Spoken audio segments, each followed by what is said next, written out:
गीता अध्याय प्रथम श्लोक 41। अधर्माभिभवात् कृष्ण प्रदुष्यन्ति कुलस्त्रियः स्त्रीषु दुष्टासु वार्ष्णेय जायते वर्णसंकरः।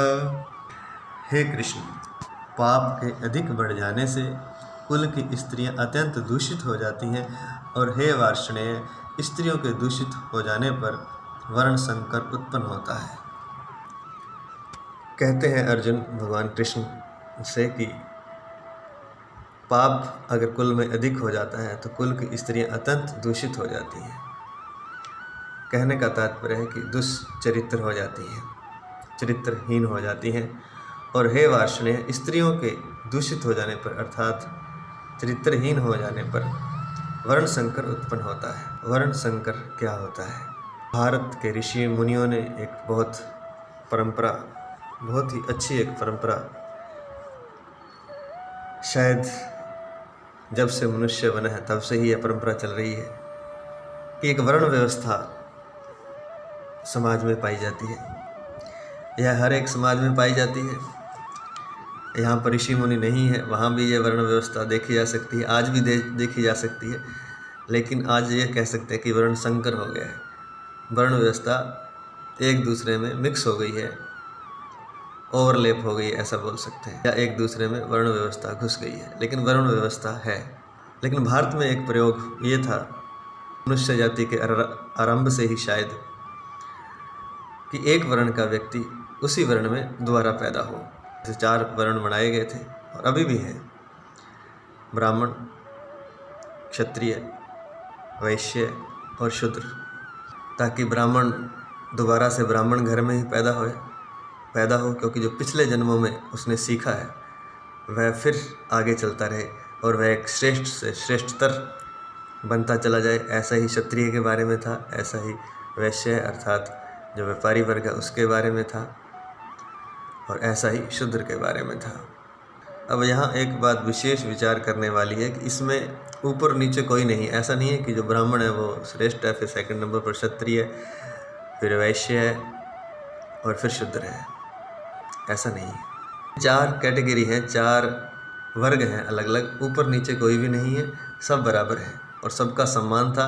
कालांतर में मुगलों के आने से और उसके बाद अंग्रेज़ों के भारत में राज करने से इस वर्ण व्यवस्था को बुरी तरह से तोड़ करके आपस में फूट डाल दी गई। खैर, उस बात पर हम चर्चा नहीं करेंगे। हम चर्चा करने जा रहे हैं मन पर। शरीर, मन और आत्मा, इन तीनों का मिलन से एक जीवन पैदा होता है। शरीर यहीं छूट जाता है, मन और आत्मा फिर अगला जीवन धारण करते हैं। तो जो मन के हमारे विचार हैं वो वैसे के वैसे ही रहते हैं। एक शरीर ही बदलता है, बाकी सब करीब करीब वैसा रहता है। जैसे कि एक व्यक्ति के कपड़े बदल जाते हैं, बाकी व्यक्ति, शेष जो व्यक्ति है वो वही रहता है। तो शरीर का ढांचा बदल जाता है, लेकिन उसके विचार, उसका मन वही रहता है, उसकी आत्मा वही रहती है। तो इस मन को और भी श्रेष्ठतम बनाने के लिए आगे आगे जन्मों में तो वर्ण व्यवस्था बनाई गई थी, और उसमें ये नियम बनाए गए थे। बहुत से नियम थे कि एक वर्ण वाला उसी वर्ण में शादी करेगा, दूसरे में नहीं करेगा।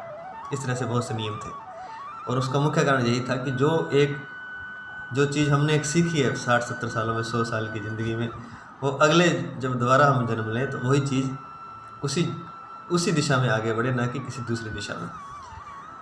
कालांतर में यह सब नष्ट हो गया। पूरी तरह नष्ट तो नहीं हुआ और ना कभी हो भी नहीं सकता। एक दूसरे वर्ण में शादी ब्याह आदि नहीं होते थे, और उसका कारण ये नहीं था कि दूसरा वर्ण कमज़ोर है या निकृष्ट है या एक उच्च है, एक श्रेष्ठ, ऐसा नहीं था। कारण मात्र ये था कि एक विशेष जो सोच है, विशेष विचार है, उसको एक दिशा में ही आगे गति दी जाए जन्म जन्म तक। लेकिन यहाँ पर अर्जुन कह रहे हैं कि पाप अधिक हो जाने से कुल की स्त्रियां दूषित हो जाती हैं, और दूषित हो जाने से वर्ण संकर पैदा होता है। अर्थात उस कुल का उसी कुल में पैदा नहीं होता, दूसरे कुल का व्यक्ति उस कुल में आ जाता है। अर्थात उस वर्ण विशेष की शुद्धता नहीं रही। शुद्धता से तात्पर्य जो विचार उस वर्ण विशेष में चल रहा था, जो मन उस वर्ण विशेष में बना हुआ था, वह मन विचलित हो गया, एक तरह से कहें उन विचारों पर दूसरे विचार हावी हो गए। जैसे एक ब्राह्मण था, धर्म को मानने वाला था, पूजा पाठ इत्यादि, ध्यान साधना समाधि ये सब करता था।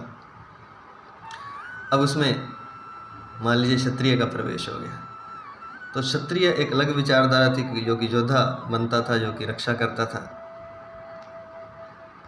अब ब्राह्मण और क्षत्रिय का मेल होने से दोनों विचारधाराओं का मिक्सअप हो गया।